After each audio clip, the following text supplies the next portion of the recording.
All right, in this video, we're gonna talk about why full body workouts are bullshit. I've done full body workouts. I did full body workouts for years. I would never go back for a few key reasons, okay?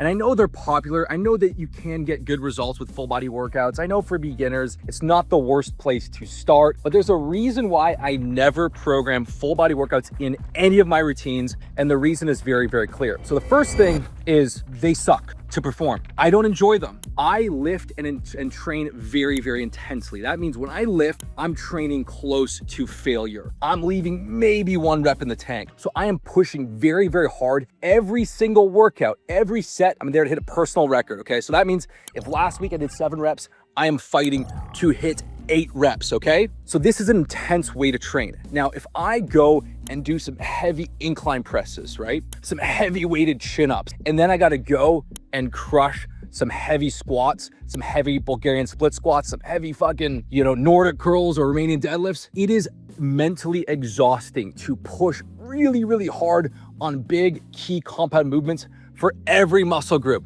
For your pushing, your pulling, it is brutal. I've tested that a couple times over the years. I couldn't do it. I could not go and do heavy fucking 110-pound shoulder presses, some weighted pull-ups, and then push for a PR on squats, front squats, Bulgarian. I just couldn't do it. And that's me, okay? I couldn't do it. So I don't program it. Now, if you're someone that just likes to coast and leave a few reps in reserve and doesn't really push that close to failure, yeah, you can work through it, okay? And if you're a beginner and you're lifting very, very light weights, you haven't built your strength up, you can also do it, okay? So that's really the first reason. Now, the second reason is a bit more scientific, okay? Most people that are talking about doing 3 full body workouts a week, they're not talking about doing 2 workouts a week. They're not talking about doing 1. They're usually talking about training full body 3 times per week. And there is no advantage hitting a muscle group 3 times a week versus 2, meaning you get everything out of hitting a muscle group 2 times. Increasing the frequency to 3, I actually think is a net negative. So there's no additional growth hitting a muscle group 3 days versus 2. But to me, it's a net negative simply because if you're really pushing hard on a muscle group, if I'm really training my chest muscles really hard on Monday, they're not fully recovered. You haven't milked out that session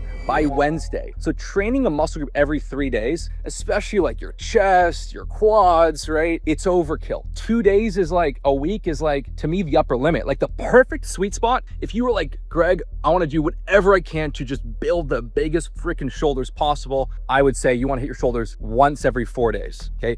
Maximum 2 days a week. That means you're doing some intense shoulder work, some shoulder presses, some lateral raises on Monday, and you're not hitting that muscle group again until Friday. That to me is like flawless. Hitting a muscle group every 4 days. These are really the 2 reasons why I don't program doing full body. It's very, very, very hard to push and hit PRs on push, on pull, on legs in the same session, especially once you've surpassed the beginner stage.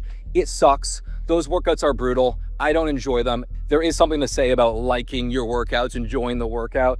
Like when I go to the gym, I do some heavy incline presses. Maybe I'll do like a little machine press, some bicep curls, push downs, rear delts. I love that workout, right? When I go and do some calf raises, some Bulgarian split squat, maybe a little back extension, I love that workout. When I have to go and do all the compounds, it's just not fun, right? Then you don't have as much room to add in some other fun bonus movements. So you don't have as much variety because you have to do so much in those, sessions. Though, at the same time, if you wanted to hit your full body 3 times a week, you could just change up the movements all the time. But to really build strength, you want to use the same movements to hit PRs, meaning in my app and what I teach, if you're focusing on doing the incline dumbbell press, you want to stick with that movement for 3-4 weeks. Hit some gains, hit some PRs, and then when it gets tough to hit a PR, then you change. Maybe you do an incline hammer press. Maybe you do incline dumbbells with the narrow grip. If you're changing the movement every single workout, every single week, it's hard to actually hit a PR. You can't because you're changing the movement up. And then if you go back to movement a month later, sometimes you're not even stronger. Like I find it works best to stick with the same movement for 3-4 workouts, okay, in a row, and then change it. So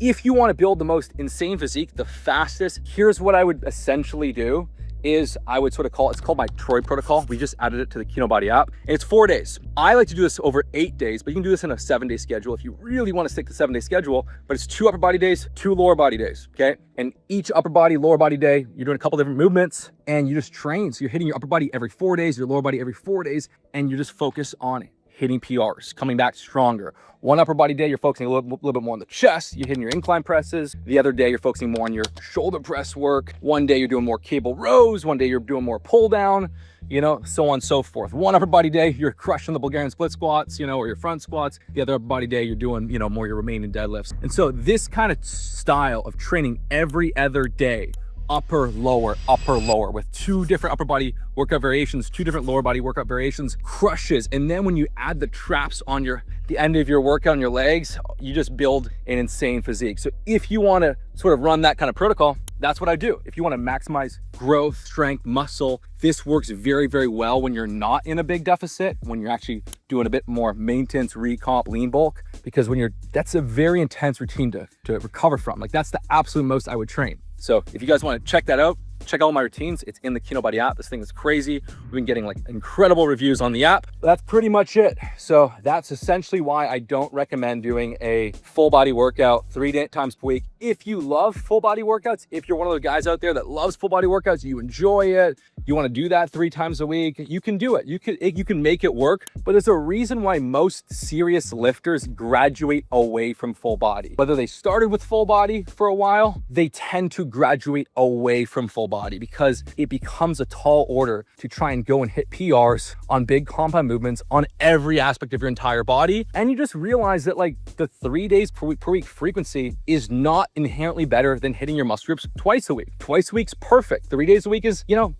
sometimes you're hitting muscle groups when they're still sore. That's not optimal. So I call it peak response training. Let the muscle fully rest, fully recover, and then you hit it hard, okay? You don't want to hit it hard when it's not fully recovered. So to me, 3 times per week muscle frequency is suboptimal for most people, definitely suboptimal for me. And if you really just want to focus on building upper body and having lean, sleek legs, you can just do 2 upper body workouts a week, 1 lower body. That's kind of what I tend to do. Just hit my lower body once a week. If I'm getting stronger on Bulgarian split squats, Romanian deadlifts, I'm very happy with my leg development, leg size. I've made some good solid gains on my legs recently. And, you know, I can do that with just 1 workout a week. You want to really build your legs up? Yes, there is a benefit to training your legs every 4 days, which is really built into my Troy protocol. And that doesn't mean you need to do 8 exercises on a workout. It might be 4 hard key movements on your legs each workout. And that's pretty much it. That's all I wanted to talk about.